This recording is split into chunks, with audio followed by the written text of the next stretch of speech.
Okay, so welcome to Eat, Move, Think, the show about optimal wellness brought to you by Medcan. Wow. Do it again. Oh, I was practicing. Okay, ready? Welcome to Eat, Move, Think, the show about optimal wellness brought to you by Medcan. Yeah, this is extremely good. Thank you. Okay, so Chris, I want you to try this stretch out. Just be flexible. I'm getting that pun out of the way right now. Okay, so I'm standing up. Yeah. Put your mic up. Put my leg up? Put your mic up. Oh, my mic up. Okay. Everyone else out there, if you're listening and you've got the space and the time to do this, try it as well. Just stand up straight and then try to touch the floor while keeping your back straight. So bend over. Okay. See how far you can go. Oh, okay, I'm pretty far. I'm almost there. Okay. I feel like I have about 3 inches. Okay. Take note of how far you got from the ground. Now, we're going to do a quick quad stretch. Okay. So use a chair or the wall for some support, and then reach behind and grab your ankle. Okay. And pull your heel up and back until you feel a stretch in your thigh. Okay, I've got it. And then hold it for 30 seconds per leg. All right.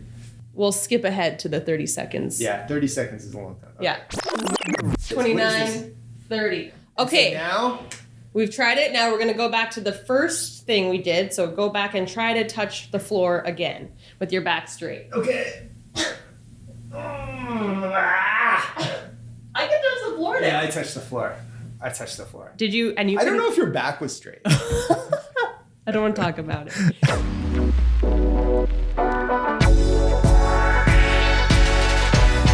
I'm Chris. I'm Jazz. We're the producers of Eat, Move, Think. Isn't that weird? Well, I don't know why stretching your quads also somehow opens up your hamstrings, it seems like. Like, does it actually? I don't know. Why did that help? Like, did I just make my muscle longer? I actually don't understand stretching whatsoever. Now, you're not supposed to do it for so long. You know, gym class, we did it. Yeah. I really don't get stretching. No. Well, I think you're not alone there. Stretching is a really highly debated topic. Like, some people swear by it, and then some people swear against it. Today is all about what the research says about stretching. I'm excited. Yeah. Our Move host, Dr. Andrew Miners, who's also Medcan's clinical and product director of sports medicine, therapy, rehabilitation, and fitness, will be joined by Dr. Greg Lehman. He's a physiotherapist, a chiropractor, and an expert in stretching and biomechanics. What are Dr. Andrew Miners and Dr. Greg Lehman talking about? Well, they'll be exploring the science behind stretching and flexibility, why some of us are more flexible than others. They're going to debunk some common myths and misconceptions. And they'll show you how you could use stretching to help you become more flexible than you have ever been before, even in your teen years. Okay, well, listen, that's something that I need in my life. I'm excited about this episode. Amazing. Let's do it. Here's Dr. Andrew Miners. Thanks for doing this, by the way, Greg. I appreciate it. My favorite topic. Yeah, when Jasmine asked me who we could get, I'm like, I got a guy. Okay, let's get started here. Welcome, everyone, to another episode of Eat, Move, Think. I'm your Move host, Dr. Andrew Miners. I've got with me today a great friend of mine and a clinician and colleague of mine, Dr. Greg Lehman. I'm welcoming him to the show today. He's an expert on almost everything to do with muscle and joint science, so muscles and tendons, and we're going to be talking today about flexibility. And Greg's got a lot of experience in talking about flexibility and stretching. There's a lot of miscommunication around stretching and a lot of mythology around stretching. And we're going to delve into a lot of those topics and try to get down to the facts and truth about stretching. So welcome, Greg. Thank you for coming today. Yeah, thanks for having me. And just for our listeners' background, Greg's the creator of an online course called Reconciling Biomechanics and Pain Science, When Biomechanics Matters. And so he's interesting background with Greg. He's a master's in biomechanics, as well as he's a doctor of chiropractic, as well as a physiotherapist. So he's got his foot in a lot of pools when it comes to muscle and joint medicine, muscle and joint science. So Greg, why don't you tell me a little bit about your background and how you got into pain science and the concept of biomechanics and how it relates to pain science? Oh, you just nailed my background. You don't want to know more than that. Honestly, it all started in the late 90s. That's where I was interested in spine biomechanics. But what's so interesting, pain science just means that pain is more than just tissue injury. And even back in the 90s, people think it's kind of a new concept, but it's not. It's old. We've known this for 30 years. I remember being in a biomechanics lecture with Professor Bob Norman, and he's like, we know it's not just about how people lift and the loads on the body. We have to look at these other variables in people's lives. Mm-hmm. So that was back in the 90s. But what's hard in practice is changing people's beliefs and how you address all these other variables. So I've just been interested in it forever. This idea that pain and injury and even performance is more than just biology and physiology, or at least physiology is influenced by more than just your structure. Absolutely. Because you see that, especially, oftentimes I see patients coming in and they've got an ache or a pain, and maybe they've seen another therapist or they've been doing some online research on their own. They say, well, I've been stretching, and they're wondering why maybe they're not getting better. Or so they're saying, well, maybe I need different stretches. And so stretching is a huge topic, but let's start off simple. Some people come in and they say, I'm tight. I'm just not flexible. Why are people more flexible? So why is there such a difference in terms of how bendy someone is? Yeah, so tightness is actually hard to talk about because you can have a lot of mobility but still feel tight. Tight is a weird concept. Tightness is often how stiff someone is. Stiffness just means like how much force it takes to move a body part. And we often know that when people are in pain, the perception of their stiffness doesn't correlate with their objective stiffness. Tightness sometimes to me is like the canary in the coal mine. It's like a warning, like it's not quite painful, but it's just stiff. Right. It's a niggle or something. But anyway, to your question, flexibility, or we would look at this as range of motion, how much you can move a joint. It's definitely influenced by your genetics, like massively. And some people you see are just prone to being more flexible because they probably are on the spectrum of having a connective tissue disorder. Right? Like that's just their connective tissue. It just allows them to go farther. Other people, it could be the shape of their bones and their joints. So they actually have the architecture. Like some people, they'll have trouble getting into a deep squat because it's just the shape of their pelvis and their leg bone and all those things. And there's nowhere to go. Like when I go to stretch my ankles, I don't feel a stretch in my calves. I feel a block in the front of them. It's like a bone approximation. So that's the thing. A lot of flexibility is just what you're born with. And then people who are flexible, if they're training for it, they just realize their potential. And then we just lose it through time. But I think we can get into that. But that's it. It's primarily genetic. Primarily genetics. Because you hear this all the time too. Oh, my hamstrings are tight. Right? That people say that all the time. And sometimes they'll relate it to the reason that's why they have back pain or something like this. Oh, I've got back pain because my hamstrings are tight. But what is stretching? So when people think about stretching, and this is a big question probably, but what is stretching? So the classic stretching would be static stretching that everyone... Which when you go and you hold your hamstring stretch for 30 seconds or 60 seconds or however long. Exactly. So that's the classic static stretching. And then you have dynamic stretching, which to me is just a warm-up. Meaning you just move your body through a full range of motion. You're just not holding it. And then we have tiny variations in there where instead of holding a stretch, you would contract a muscle or the opposite muscle or do something else. So that's the sort of three big areas of stretching. Most people think of the acute static stretching. Right. The classic hold the position until it loosens up or increases range. And then the dynamic, as you said, is movement based, like moving your body part through a range of motion. And then the other one is sort of contract and relax, where you maybe contract the muscle and move a bit deeper, contract the muscle and move a bit deeper. Yeah. Is there really any difference between those three things other than just say, hey, you're moving versus you're not moving? When I talk about, let's say, hamstrings, to simplify it, we'll get into a whole other topic of whether you need to increase range of motion in the first place. Like if your hamstrings are, quote, tight, do you need to increase them? But if you wanted to, is there one of those three types of stretching that's more beneficial than another one? You would actually think there'd be a lot of research here. and there's not. So we know that in some joints, you can just train a full range of motion with strength training and you will gain some flexibility. But really, you're doing a stretch. It's just under a heavy load. Yeah. If you want to increase mobility, you have to have some component of passive stretching where you're holding it near end range. That has to happen. You consistently will see increases in mobility with that type of stretching. With static stretching. The dynamic stretching, it's inconsistent. So if your goal is to get more mobility, I would definitely add some passive stretching. And that's what we see, you have daughters, I have daughters, and they've been through the gymnastics and the dance and things like that. And so big component of gymnastics, things that are very range of motion based, is a lot of static stretching. Yeah. Yeah. And that's just because it works, right? It does. Yeah. And it's easy to do. Yeah, it's easy to do.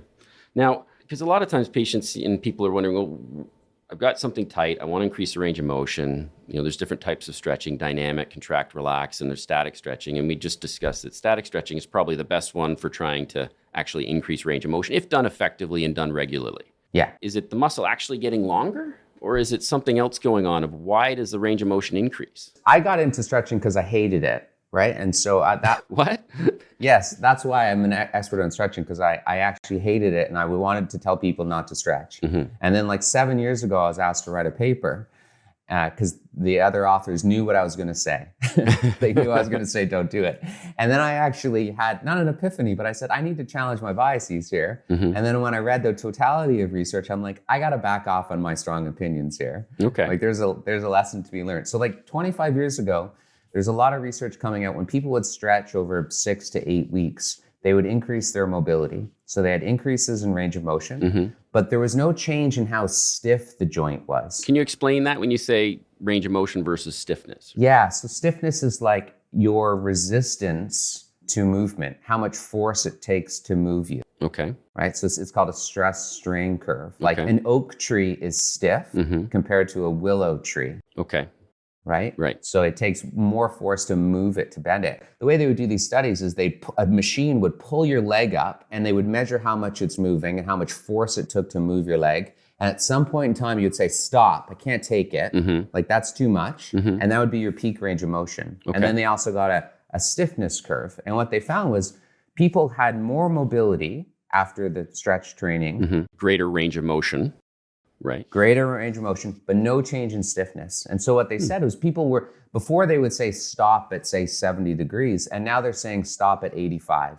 And so what they called this was stretch tolerance. Okay. Is that you could handle the pain better. And this is something called habituation that we all, if we're lucky, have, where over time you get used to pain. It's like people who cook, they can put their hands in hot water. Right. In the pasta water. They just get used to it. Or a martial artist or something like that, or someone riding a bike. You know, you just get used to the saddle. That's called the sensory hypothesis of stretching. You're changing how you're responding to that sensation. You're just getting used to it. Gotcha. Yeah. And then, so people said, aha, see, it doesn't change the tissue. But the problem, these studies were short term, often only 3 weeks. And then there's a researcher named Tony Blazevich out of Australia, and he was able to parse things down to like what happens at the tendon, what happens at the muscle. And then he showed is actually surprisingly, muscles do become less stiff. Tendons don't, the joint doesn't, ligaments don't, although that's not well studied, but muscles actually have a small change in their stiffness. So there are mechanical property changes. Okay. So it's both like mechanical, something at the tissue, and neurological. Primarily, like probably mostly neurological. Meaning how your body is sensing the inputs from that stretched muscle and then therefore how much resistance it's providing? Or is it neurological, meaning the muscle's not contracting as much? When you say neurologically mediated, is it just the habituation or is it? It's the habituation. They'll often try to measure like muscle activity when you go through these protocols. And some studies will say, like there's less muscle activity, so you're not fighting it as much. And then others will say, no, it doesn't change. So that's all over the place. Interesting. So it seems to be primarily be like, and people know this, you just get comfortable being uncomfortable. Yeah, yeah. And then it's not uncomfortable anymore. Yeah. That's like the definition of an endurance athlete, right? Absolutely. They've become accustomed to the torture of running long distances.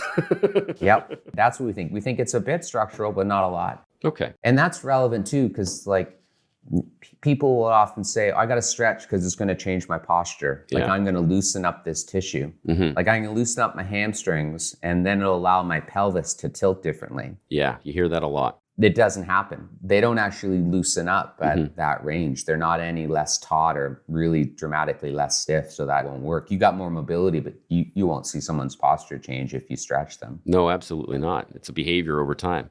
You know, I recall going back several years, maybe when we were back in school together, there was some research around how static stretching was bad for you, right? And this goes back to when the dynamic stretching sort of came out.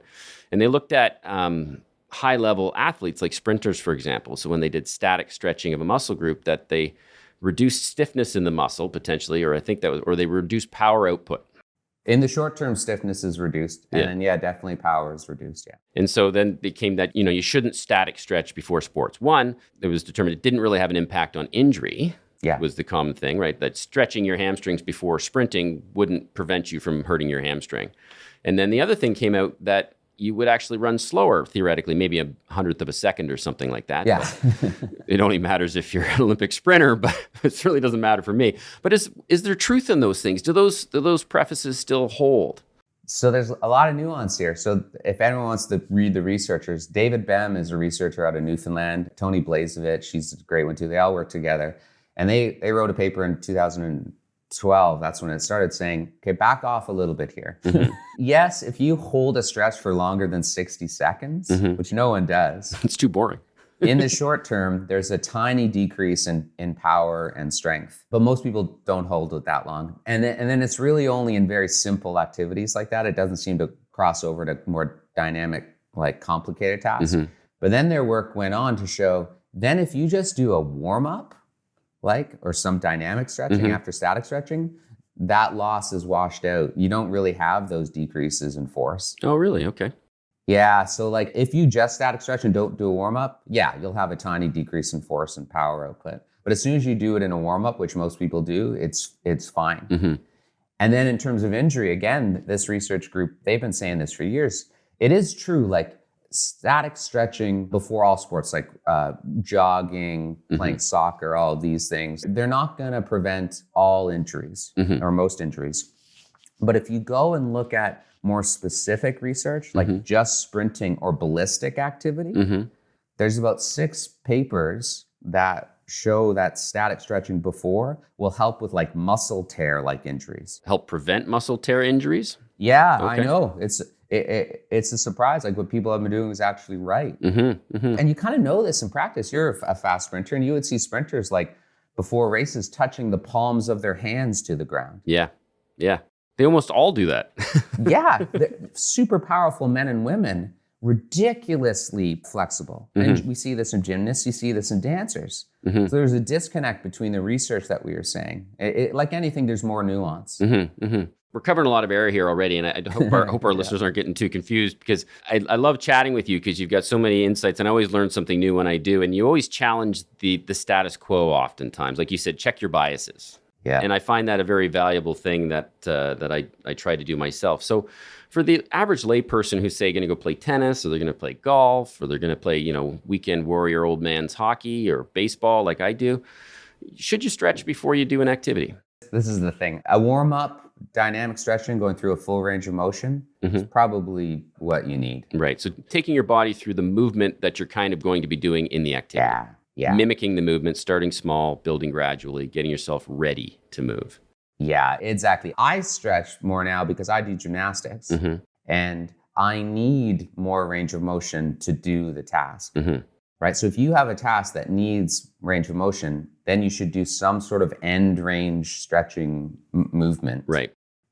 Like tennis, like maybe with the serve, yeah, you could do some stretching that would mimic the serve so that you get comfortable being up in that position, especially if that position feels like hard to get into. But I would say a better use of your time, if you're going to play tennis, would be to start jogging and then quick sprinting, like slowly build up the sprinting rather than the classic touching your toes, because it's a dynamic movement.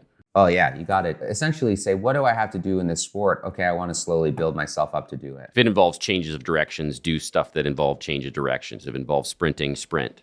Yeah. That sort of thing. Stretching to me is vanilla. It's like we have way too strong opinions on the negative and the positive of it. Yeah. If you want to, go for it. Yeah. If not, probably don't. Like, that's it. And I often, treating an average recreational jogger, right? Like a runner, not a sprinter, certainly not a hurtler. Yeah. And they come in, I feel like my hamstrings are tight, and they're lying down on their back maybe and doing a straight leg raise, and they're at 80 degrees. Yeah. And they're like, do you think I should increase my flex? I'm like, well, how much range of motion do you need to jog? Yeah, exactly. It comes down to, do you need the range of motion? Like you said, in gymnastics, you need that extreme range of motion. Therefore, stretching is good to maintain or increase that range of motion, so you should stretch. Yeah. A walker for exercise, you don't need a lot of range of motion. No. Unless you're jogging and jumping over fences, because then you're hurdling. That runner that feels tight, I mean, my biases would be to strength train because there's other health benefits. Yeah. I would strength train their hamstrings. Yeah. I think tightness, again, is like that feeling of like being beat up, but you don't want to say it's painful. Yeah. So you're doing gymnastics, and you haven't been doing gymnastics your whole life. This was a late passion of yours, right? You started doing gymnastics, didn't you, when your kids started? When I was a teenager, I taught gymnastics, but I wasn't good. I just picked it up at 17. I only did it for like a year and a half, and then I haven't done it for like 25 years. And then I picked it up in like my mid 40s. You're probably the only one I've ever met that have done that for sure. No, there's this tribe of us. Like there's like adult gymnastics, and then you go find them on Instagram, so you're all in it together. We do know that people tend to get less flexible, right? Less mobile as we age in general. Now, is that just because we stop moving and we're not actually maintaining it? Or is there an actual age, we talk about age-related muscular decline in terms of muscle mass. Is there an age-related loss of range of motion and flexibility as we age? Or is it just because, hey, you stopped moving and you stopped stretching, so you lost the range of motion? I would say primarily it's that you stopped, because I have more flexibility now than I did at 17. Because I remember I couldn't touch my toes at 17. And I can now if I train for it. So for sure. I would think maybe over 60, once you start having some more joint changes, and there will be connective tissue changes as we age, then you start to see it. Right, okay. So did you have to work really hard to get your range of motion then when you started in your 40s to do gymnastics? Like, were you stretching all the time, or? Yeah, you do. It's hard to gain mobility. You almost have to do it every day, at least 4 to 5 days a week, and be pretty consistent. So let's say, some of our listeners might maybe they do some stretching, or they think they should stretch. And now we've encouraged them that saying, hey, stretching's okay. You can stretch. Nothing wrong with stretching. Just be maybe mindful about why you're stretching and how you're stretching and why are you stretching the way you're stretching.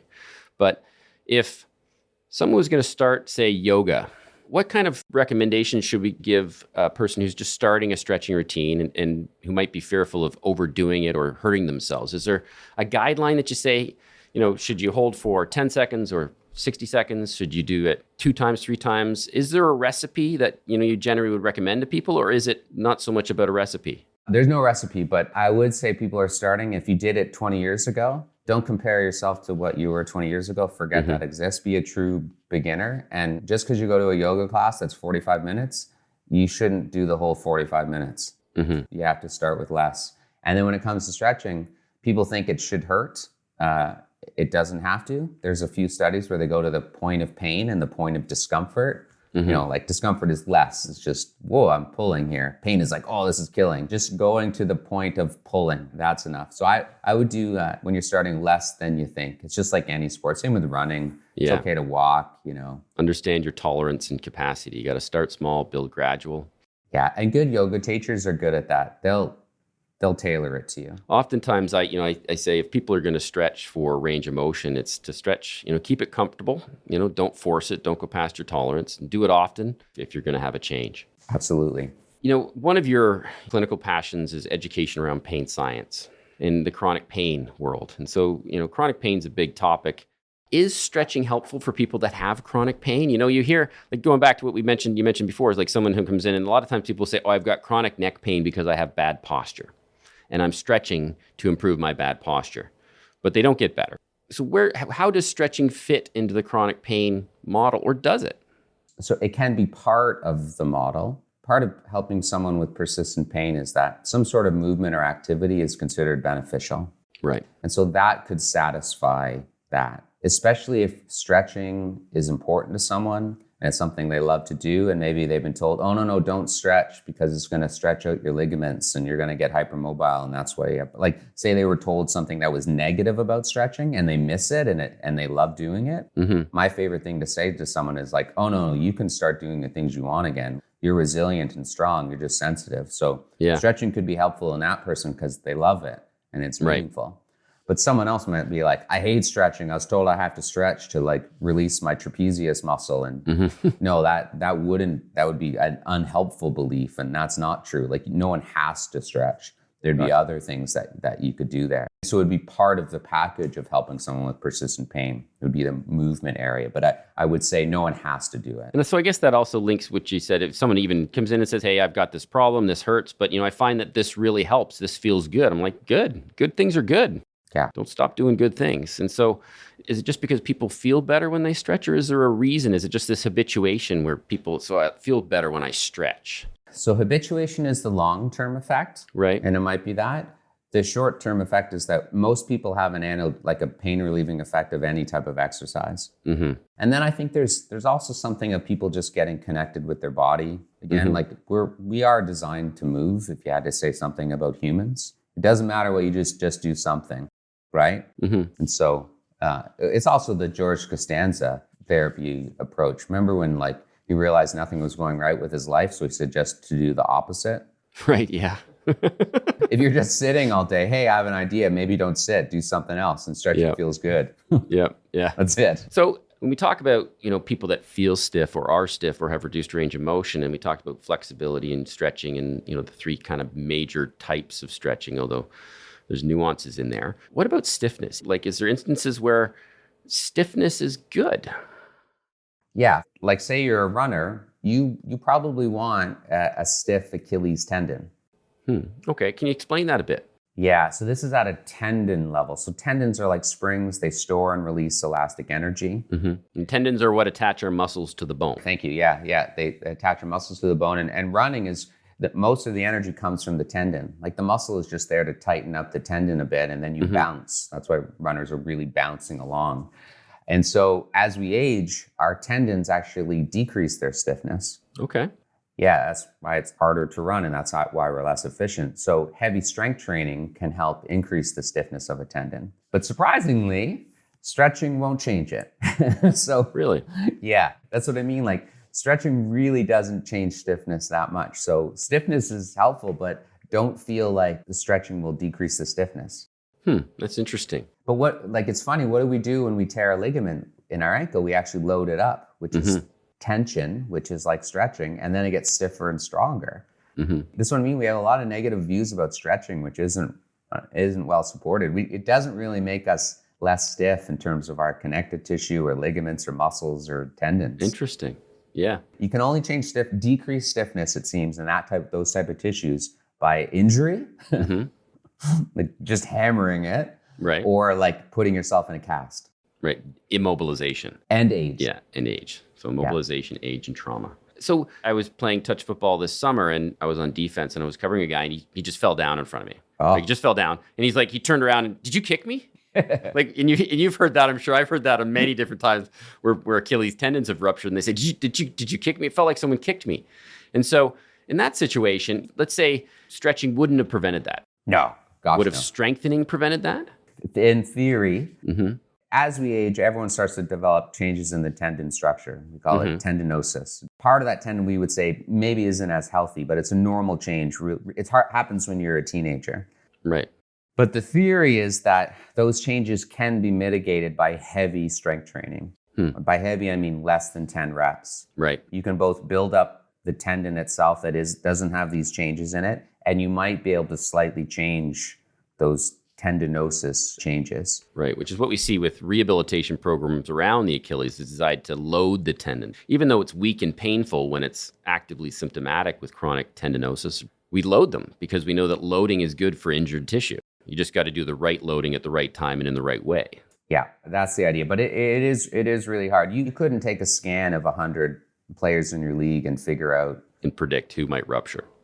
No, but actually, I bet I think the stats, if you're over 40, I would guess more than 60% would already have that anyway. Tendinosis anyway. Yeah. Like it happens in your teens. Yeah. That's kind of unpredictable then, something like that. So strength training in that situation is better for potentially preventing injury than stretching. Yeah, and that's often like the knock on stretching. You might say, it's okay to stretch, but is it the best use of your time? What gives people the most bang for their buck? And that's why I would lean toward strength training. Right. And if you want to get mobile, then strength train through a full range of motion. Yeah, multi-joint movements. Yeah. Like squatting and lunging and things like that are using closed chain. I mean, your feet on the ground, you're moving through a range of motion. Yeah, like say you want to be mobile through the shoulders and the back, you could do a pullover, right? Where you go through your arms overhead and lined out on a bench instead of just doing bench press. That would be your accessory motion. Or for your calves, you would do heavy loaded heel raises off a step. Right? That's going to get tons of mobility and strength. So you're checking a lot of boxes there. So we've sort of talked around this. So are there any other myths around stretching that we haven't talked about? We talked about injury prevention, where stretching might not prevent injury, but it's also not harmful for you either, really. Yeah. Especially and it's maybe, again, more of a dynamic warm-up versus static stretching, depending on the sport or activity that you're doing, and that you have to stretch for the range of motion. But stretching, won't prevent injury per se, other than maybe in the muscle belly. Yeah, maybe some ballistic sprint type sports. That's about it in theory. Right. Is there any other big myths out there that we might want to chat about or misunderstandings around stretching? Again, that people have to. Nah, there's a few things that we have to do. I wouldn't feel guilty if you're not stretching. You're still a good person. You're still a good person. Out in the fitness industry and in the therapy world, there's different stretching modalities like FST, fascial stretch therapy, and all these things. What do they do, if anything? They do the same thing as everything else. So one, fascia is that connective tissue that's throughout the body. Right. You can transiently stretch it, meaning it undergoes strain like anything else. But in the long term, you are not changing that fascia. You are not making it any less stiff. People don't have scar tissue or bound up fascia that's tight and restricted. You can't stretch that stuff out permanently. And that's good. Like your IT band, you want it to be stiff. It stores and releases elastic energy, right? So that's a huge myth. Like where we all get in trouble is when we start talking mechanisms. And I'm not saying if you do fascial stretch therapy, I bet that helps a ton of people with their pain. But it's not helping because you released fascia or made the fascia less sticky or loose or whatever the theories are now. Right. There's been so many over the past 20 years, right? Oh yeah, there's been a lot. Yeah, still do that. Like that, those things are helpful, right? But not often for the reasons that are sold, or like we're going to stretch out the fascia and that's going to realign your pelvis. That's right. What doesn't happen. And you might feel good after a session. Like if someone gets in there and they help you do active assisted stretching, which is really what it is, someone helping you stretch. But, doing that once a week or once every 2 weeks or once a month isn't really going to have a change in your flexibility. The only thing that's going to change your flexibility is stretching often. Yeah. Right? For sure. Like you got to do it and you got to do it regularly and just do it to your tolerance and hold for 30 to 60 seconds type of idea. Is that your... Yeah. It is hard. 30 to 60 seconds, at least 4 sets of that. Yeah. Okay. So, Greg, a lot of times patients say, hey, what are the best stretches to do? Because there's, you can buy a book on stretching in chapters and there's like 50 different stretches in there. And a lot of times people have their favorite stretches or they've been told or they saw someone do this stretch. Is there such a thing as the top 3 stretches that everybody should do? Yeah, I'd probably say no on that. And again, this is where it depends on the person. Right. Stretching is important if your goals are to increase and maintain your mobility. Okay. So then you have to say, what is it you want to do in your life, right? What are the movements that you want to do that you have trouble doing? And that's how you would create the stretching for you. So I want to do right now, like back handsprings, where it's like a backflip where I arch and my arms are over my head. So I kind of pretend that there was no other therapist in the past and I just make stuff up. So I mimic the position that I have to get into. Like I go on a ball, I go and I lean backwards over the ball. I go on couches when there's a couch around. You must be great fun at parties. Yeah. Oh no, you should see me waiting for the kids. I'll go to a wall and I'll just put my feet 2 feet away. I reach my hands over my head and I try to bend backwards and touch the wall. And I just hang out there. So you just make it up that you say, what is it I want to do? And then you do it. It's as simple as that. Conditioning yourself to do the task that you want to do. That's it. It's just, we make things harder than it is. Like, what do you want to do? If you're a gardener, right? And you got to, bend forward and spend a lot of time bending forward, then those are the things that you should be doing. Like straight knee bending, bent knee bending, like you do that type of stuff. If you're a golfer, then you would work that twisting motion, twisting, bending. You just go through go do a golf swing in slow motion, find where you feel tight and restricted, and then hang out there. And then gradually nudge your range of motion, basically. Yeah, you can pulse there. You can contract as you're there and move more. You can move a little faster. Yeah. Like, again, we make things way, way too hard. But if you don't have things in your life where you want more mobility, then I would say, well, what else do you need in your life to be healthier? Like, do you need to walk more? Should there be strength training? Are you at risk for osteoporosis or something like that? So stretching is not going to help osteoporosis or maybe fall risk. So like strength training and getting active more, that might be the route for you. That makes sense. Find out what you need and then build a plan to achieve that goal. So is it strength? Is it weakness? Is it range of motion? Is it movement? And then design something. And that's where therapists, like a good therapist or a good trainer, can help you, or a good trainer should be able to help you, guide you towards the things that you need to figure out on your own if you're having challenges on your own. But you're right, you don't have to make it complicated, just make the movement, gradually getting that range of motion or that pain-free activity that you want. Yeah. No, that makes a lot of sense. That's fantastic. Well, listen, Greg, that was a great conversation. I always have great conversations when I talk to you. So thank you very much for taking the time out of your busy schedule, because I know how busy you are. You're often flying all over the world talking to people and or doing other talks for this, that, and the other thing. So I really appreciate you taking the time to talk to us today. So hopefully everybody who's listening learned a lot about stretching, or at least learned something new about stretching, or maybe disprove something that you thought was true about stretching. So thank you so much for joining us today, Greg. Yeah, thank you. My pleasure. That was our Move host, Dr. Andrew Miners, Medcan's Clinical and Product Director of Sports Medicine, Therapy, Rehabilitation, and Fitness, in conversation with Dr. Greg Lehman, physiotherapist, chiropractor, and expert in stretching and biomechanics.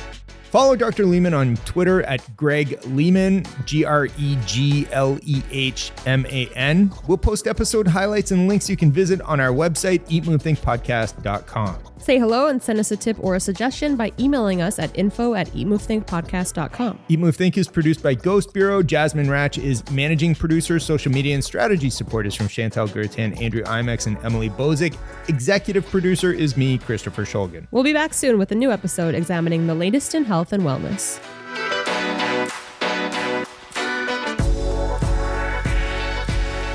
This podcast is intended to provide general information about health and wellness only and is not designed or intended to constitute or be used as a substitute for medical advice, treatment, or diagnosis. You should always talk to your Medcan healthcare provider for individual medical advice, diagnosis, and treatment, including your specific health and wellness needs. This podcast is based on the information available at the time of preparation and is only accurate and current as of that date. Source information and recommendations are subject to change based on scientific evidence as it evolves over time. Medcan is not responsible for future changes or updates to the information and recommendations and assumes no obligation to update based on future developments. Reference to or mention of specific treatments or therapies does not constitute or imply a recommendation or endorsement. The links provided within the associated document are to assist the reader with the specific information highlighted. Any third-party links are not endorsed by Medcan.